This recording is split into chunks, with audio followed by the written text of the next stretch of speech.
My name is Bidus, and I'm here to talk about education and schooling and things like that, and the main issues that sometimes arise and people have different opinions on. So, in my opinion, the relationship between schools and the economies and communities will both benefit drastically from good schooling. So, preparing youth and helping develop the youth of our country is the main purpose of education. And so when we do that, we're teaching our students to be good citizens, and good citizens positively contribute to the community. So that is one way that the communities will definitely benefit from good schooling. And economy-wise, students who learn about what they want to do when they learn in school and they figure out their career path, so they're learning and trying to figure out what they can do to be the best that they can be at their job and in their career. And within their career, if you're doing well, it should essentially benefit the economy depending on your career. Moving on to theorists and the foundations of education, I want to talk about Vygotsky because he has a lot of really great points, and his theory touches on more than just one topic, but the one thing that I found that was really important, it's two things, but they kind of go hand in hand, is socialization is the best way for students to learn. So talking to peers, talking to adults, having conversations, learning from each other, those kinds of things. And then also scaffolding within those conversations can help also. So scaffolding essentially is just finding out what students know and then building off of that, and it's the teacher's job to provide support that the student needs when they're trying to acquire that new knowledge and scaffolding that, and what they need to do is provide that support until it's not necessary anymore, and then the support can be removed.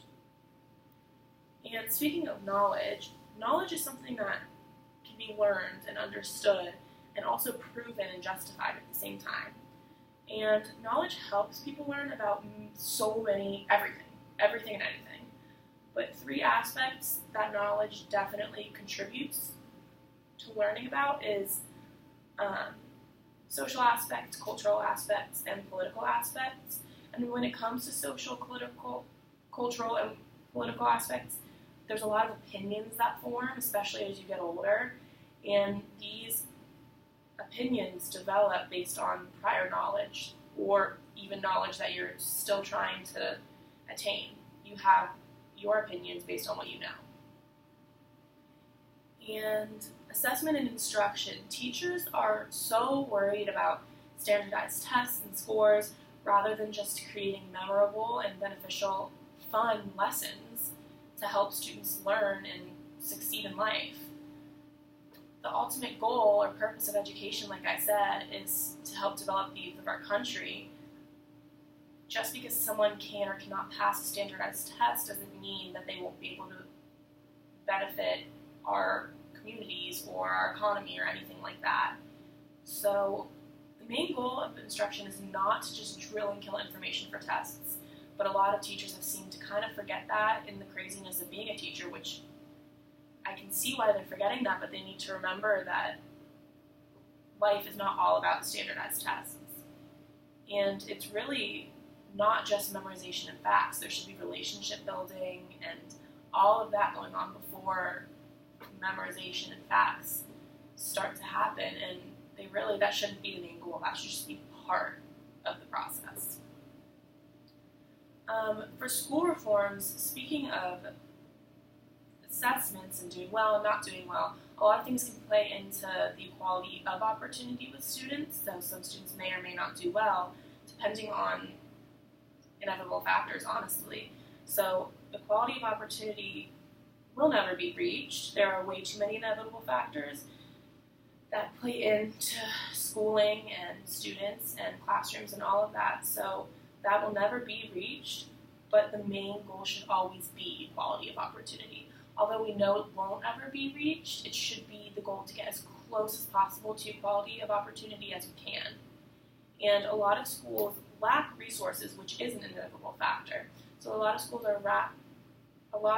are lacking resources, which isn't fair, but it's part of life right now, and that's an inevitable factor. And so how can we have anything considered equality of opportunity when some schools have all of the resources they need, and all of the technology, and all of the things that they need to provide their students to help them learn, when there are other schools that don't have even half of what some schools have?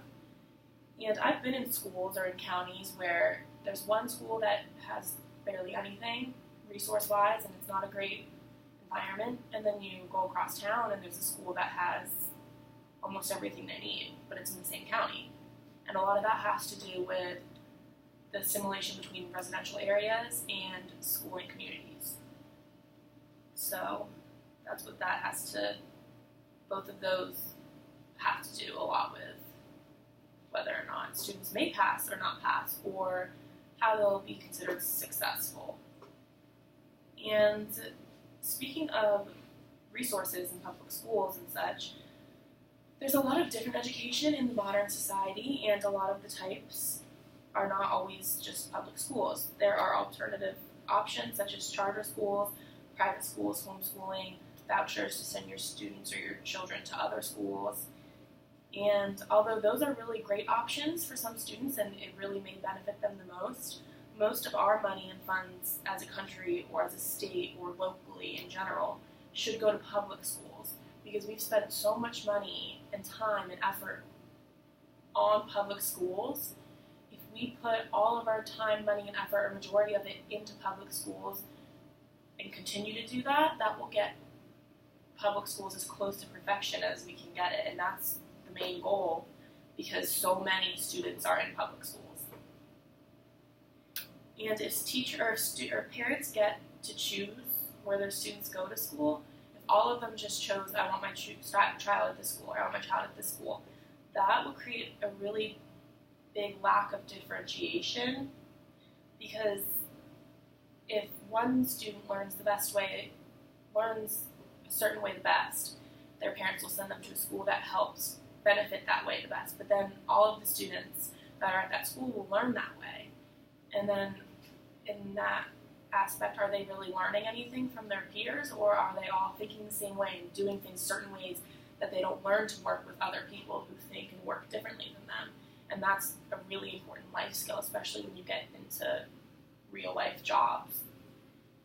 And lastly, the role of a teacher. I think the reason I chose to talk about this last is because all of this has to do with education and students, but the person who is going to help the student a lot, not completely, it's not all up to the teacher, but the person who's really going to help and who can make a difference on their students is the teacher.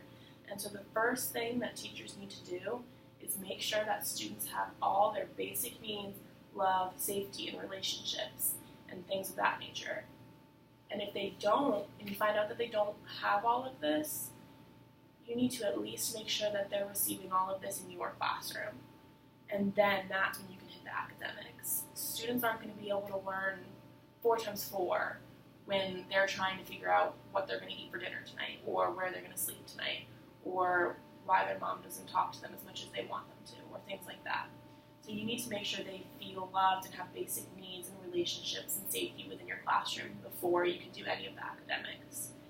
And a lot of the time, this stuff needs to happen with teamwork, because one teacher can't do everything on their own.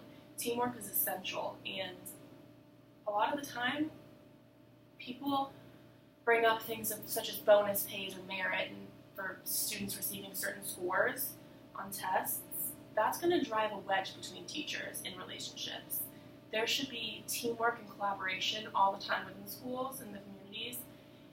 And if people are essentially competing for more money, they're not going to work together and collaborate as much as they should.